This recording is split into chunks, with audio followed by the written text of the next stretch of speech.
actually doing a review on this. Okay. Hello, my sweeties, and welcome back to my channel. If you don't already know me, my name is Celise, and thank you for joining my spooky little family. In today's video, we are talking about the latest release, Firestarter. Let's get into the video.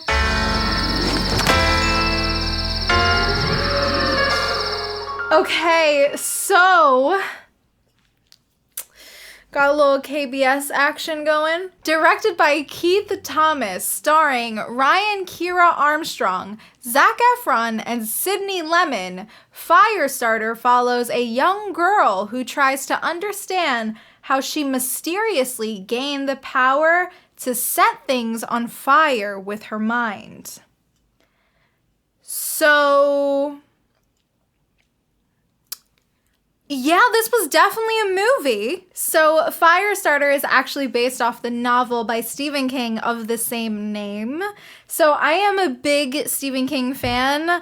I like to call myself a Stephen King enthusiast. So, you know, I have to be honest though, before I get into this new film, I was never a big fan of Firestarter and this story. I have seen the original film many years ago. I'm probably due for a rewatch.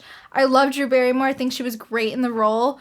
But this story never really spoke to me. It never really did anything for me. So I just want to put that out there before we get into my thoughts. I personally feel like Firestarter is kind of like Carrie, just not as good.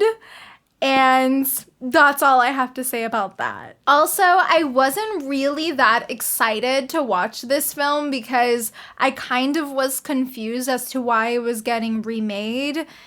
I feel like that kind of just happened out of nowhere, and I was just left with the question of who asked for this? So let's delve right into some performances. Unfortunately, there's not a lot to really unravel here. Our leads are Ryan Kira Armstrong, Zac Efron, and Sydney Lemon. And Ryan is a very good young actress. I have seen her in American Horror Story, the latest season. I am not big on American Horror Story, but I've been watching it because, you know, I guess I like to torture myself.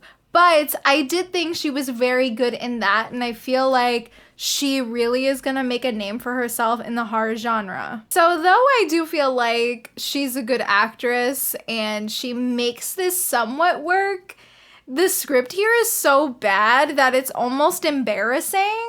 And the same thing goes for Zac Efron. Now, I am so well aware that Zac Efron is a talented actor, and I have always felt that way. I think that he's a lot of fun to watch on the screen, but I mean, his character and half of his dialogue is really unbearable to listen to.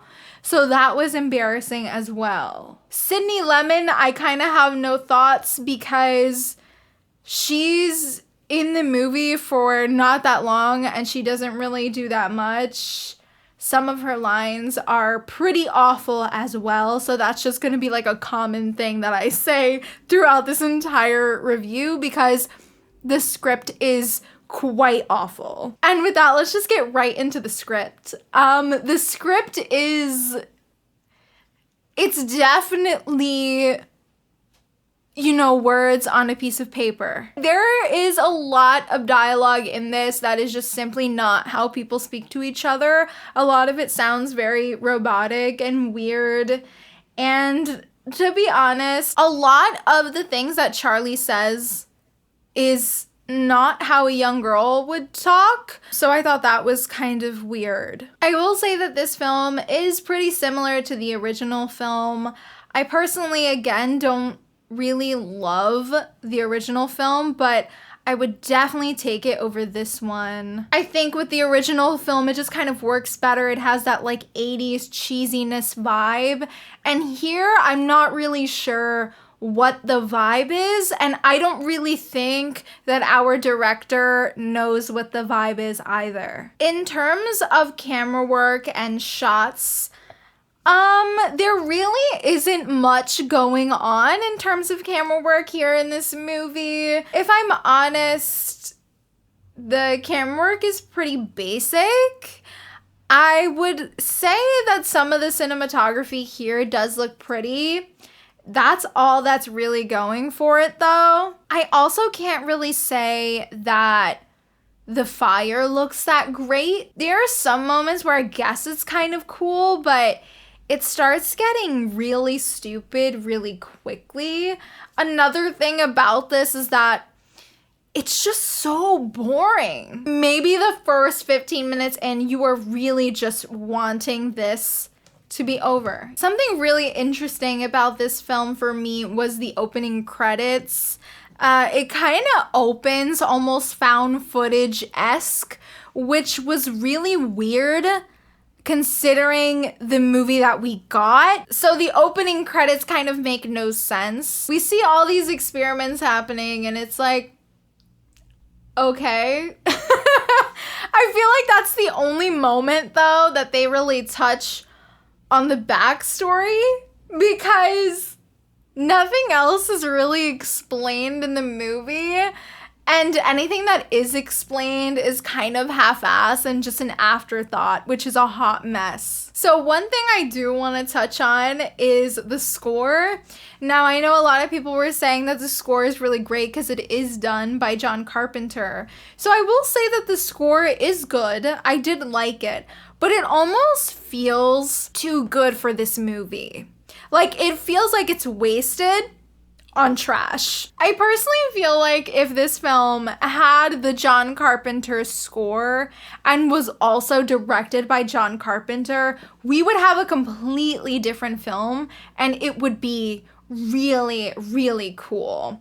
And I only say that because if you guys haven't seen Christine, which is based on another Stephen King novel of the same name, that one was actually directed by John Carpenter, and that movie is so good. It's very effective, and even though the story is ridiculous, he really does make it work. Like, it is genuinely a creepy film. And it just is so good, super underrated as well. It's a huge missed opportunity to not have Carpenter direct this film. Now, I don't know much about this director, but this did not impress me, however. Now, to just quickly go back to how awful the script and the dialogue is here, which that really is probably the worst part of the film. Like, for me, if you don't have a good script, it's just not a good script, and really nothing can fix it. You can hire the most talented people in the world, but if your script is trash, then, you know, it's trash. What are you gonna do? There are, and this may be a spoiler-ish, so if you plan on seeing this film for some reason, then maybe you want to head on out. I'm going to try to be as vague as possible, but there are some lines in this that it's unbearable. So specifically towards the end, there's some really awful, just like laugh out loud funny lines. So there is a scene where Zac Efron kind of gets caught by the men that are after him. And Zac Efron's character also has powers because, like, duh, the whole family has powers. I mean, he doesn't shoot fire or whatever. He tries to use his power on them, and before they even go up to him, you see these guys putting these, like, contact lenses in, and they put it in, like, you know, and then they go up to him, and he tries to use his powers on them, and he's looking at them in the eyes, and they're just like, nice try, buddy. Got protection, so it's not gonna work. I don't know, but I was absolutely done from then. No, but really, that had to have been one of the worst lines in this entire movie. So there was that scene that was really laugh out loud funny, absolutely ridiculous, and not funny in like, oh my god, this is so bad it's good. Just like, whoa, you actually wrote this as dialogue for someone to say. So towards the end, before Charlie blows up this place, there is one woman there that's like, oh my god, I'm so sorry, and like, don't hurt me. And she just like says a bunch of shit, and then Charlie's line is just, liar, liar, pants on fire. You're a victim. What even is this? Was this supposed to be a horror film that's like released on Disney? I have to be honest, it was pretty hard to get through, and it's kind of just like, wow, is this where we're going with horror movies? Like, is this the direction that we're taking? Because I feel like this movie really took like 100 steps back. Now, I know Firestarter is actually out in theaters and is on Peacock TV as well. I thankfully did not go out to the theater to go and see this. I'm very happy I didn't. I didn't think it would be this bad. I thought it would just be like an okay horror film, but this is actually pretty unwatchable for me. It is incredibly boring and slow, and it's just a movie that you can't really follow the story. Oh, not to mention, there's a ridiculous scene that I can't believe they actually put in this film where Charlie is petting a cat and he scratches her and she sets the cat on fire and kills the cat. And not only do we have to hear the cat screaming in pain, but they actually show this cat on fire.